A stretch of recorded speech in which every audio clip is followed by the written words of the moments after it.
preparado. Pode ser, Excelência. Pois não. Excelentíssima doutora Marília Visoto, eminente senhora magistrada dessa honrosa vara criminal, trata-se de ação penal na qual o parquê denunciou o acusado Danilo Ricardo Gonçalves como incurso no crime disposto no artigo 155, parágrafo 1º e parágrafo 4º, inciso 4 do Código Penal. Ao final da instrução, o excelentíssimo senhor promotor de justiça pugnou pela condenação nos termos da denúncia. Em que pese o indeferimento do pleito na presente data, preliminarmente, não obstante o acusado Luiz Carlos Garcia ter feito alusão às notas fiscais, o que foi confirmado pelos policiais, quando da apresentação da ocorrência em solo policial, é certo que mencionadas notas fiscais não foram periciadas, com o escopo de se tentar identificar as suas origens. Aliás, nos termos do artigo 158 do Código de Processo Penal, quando a infração deixar vestígio, será indispensável o exame de corpo de delito, direto ou indireto, não podendo supri-lo a confissão do acusado. Outro sim, a perícia técnica das notas fiscais revela-se imposição legal, não decisão discricionária da autoridade policial, mormente porque mencionadas notas fiscais certamente possuem informações que podem, ao menos em tese, identificar os verdadeiros culpados do crime em comento. De mais a mais, compulsando os fólios, infere-se que mencionadas notas fiscais nem ao menos sequer compõem os autos. Destarte, a defesa requer a conversão do julgamento em diligência com o escopo de se oficiar à delegacia de polícia para que a autoridade policial informe o destino dado às notas. Estando em solo policial, a defesa requer a perícia técnica das notas nos termos do artigo 158 e seguintes do Código de Processo Penal. Conseguindo-se, Excelência, que a ausência adjuntada das notas fiscais nos autos converge irretorquivelmente à quebra da cadeia de custódia, impingindo imensurável prejuízo à defesa do acusado Danilo, que poderia, a partir da perícia das notas fiscais, provar quem são os verdadeiros culpados pelo crime.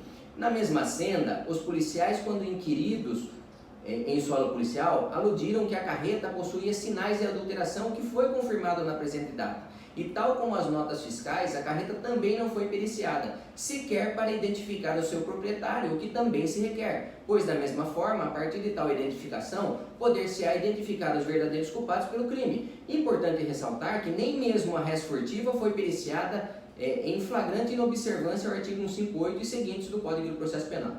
Por tais razões, revela-se imprescindível, sobretudo na busca da verdade real, a conversão do julgamento em diligência, o que se requer sob pena de cerceamento de defesa. No mérito, Excelência, se superadas as preliminares arguídas, em que pese o notório e inquestionável saber jurídico do excelentíssimo Dr. Tiago Fernando de Souza Campos, eminente senhor promotor de justiça, a quem me curvo pela galhardia, sobretudo no trato com a defesa, a ação deve ser julgada improcedente. Isto porque, ao término da instrução processual, não restou lastro mínimo ao quanto pretendido.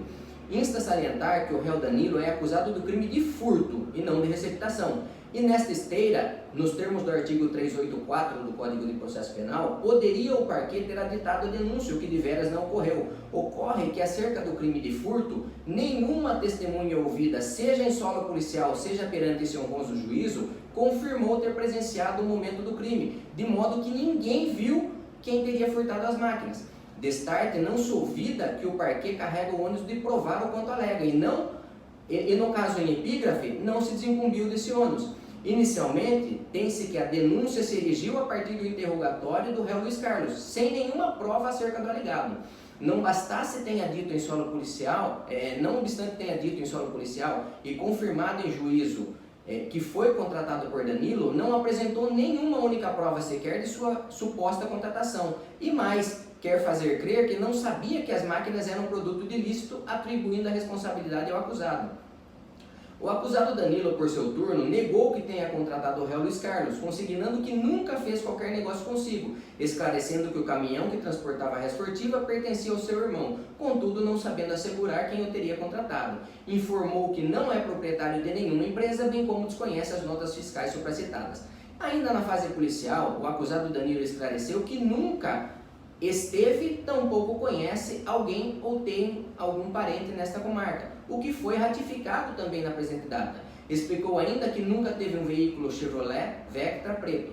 E ainda que se dê aso às alegações do acusado Luiz Carlos, da mesma forma, ele não presenciou o furto, pois narrou que ao chegar no local onde carregaria, as máquinas estavam em um matagal, ou seja, em local diverso do local do furto. Nesse ponto, não se pode dar créditos à versão do réu somente quando interessa a acusação. Além disso, no processo penal não se admite autoria por dedução, ou está provado ou não. Não se condena pelos antecedentes, mas pelas provas. Já as testemunhas policiais militares, da mesma forma, não contribuem para colocar o acusado Danilo na cena do crime. Nesta cena, não obstante tenham dito que visualizaram um veículo Vectra, não se pode assegurar com a segurança que exige o processo penal que o veículo tivesse qualquer ligação com o furto, tampouco que o acusado Danilo estivesse em seu interior.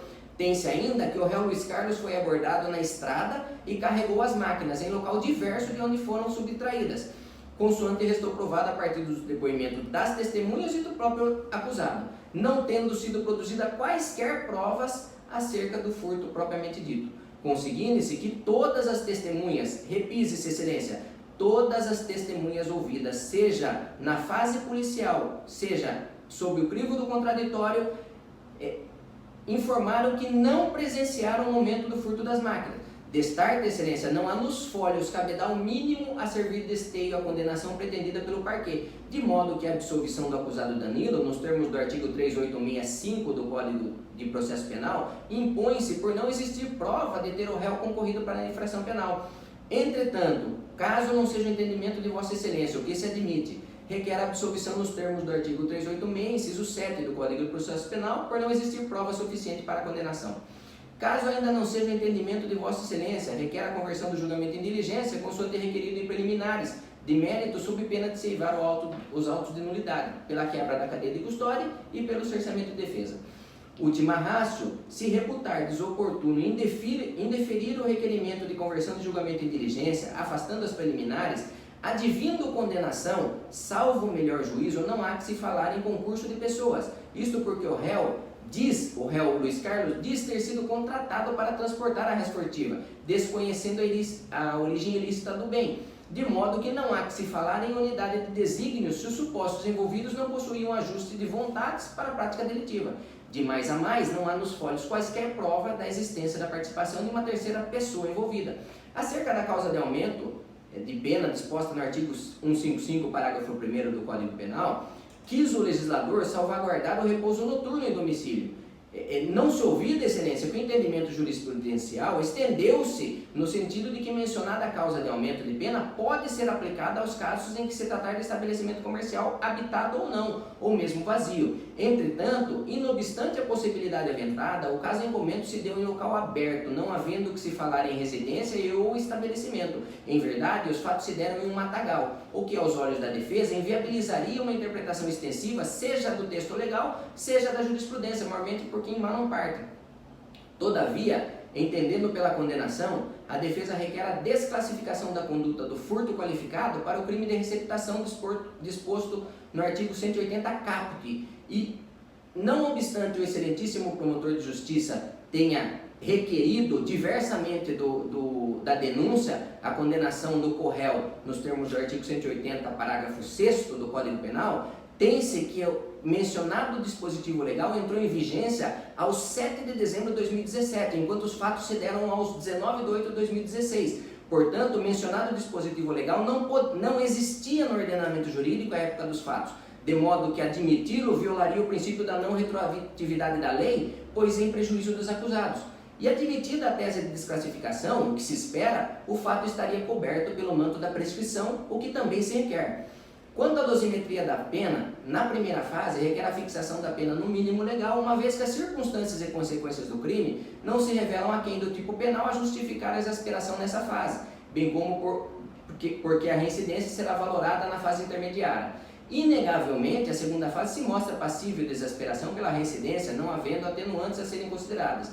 Ainda na terceira fase da dosimetria, na segunda fase da dosimetria da pena, requer o acolhimento da tese excludente da qualificadora disposta no parágrafo 4º, inciso 4 do tipo penal, pois não demonstrada a unidade de desígnios entre os acusados. Já a terceira fase revela-se a míngua de causa de aumento, uma vez que, como dito aliures, tratava-se de um matagal desabitado, tampouco havia empresa no local. Finda a dosimetria, a considerar o patamar que terá se acomodado à reprimenda, requer a fixação do regime semiaberto nos termos da súmula 269 do Egrégio Superior Tribunal de Justiça. E fixado o regime semiaberto, requer a aplicação do recente entendimento do Egrégio Supremo Tribunal Federal, no sentido de que condenação em regime diverso do fechado é incompatível com a prisão preventiva. De mais a mais, tem-se ainda que a nova disposição do artigo 315, parágrafo 1º do Código de Processo Penal, impõe ao magistrado o dever de indicar concretamente a existência de fatos novos ou contemporâneos que justifiquem a prisão preventiva ou que ainda existem nos autos. Ademais, o acusado permaneceu em liberdade toda a instrução processual, de modo que o recurso em liberdade, com o máximo devido e merecido respeito que norteia todas as manifestações deste defensor, é medida mais coerente ao caso concreto. Assim se requer, excelência. Perfeito, doutor, muito obrigada. Então, doutores, a gente encerra por aqui, fica o prazo de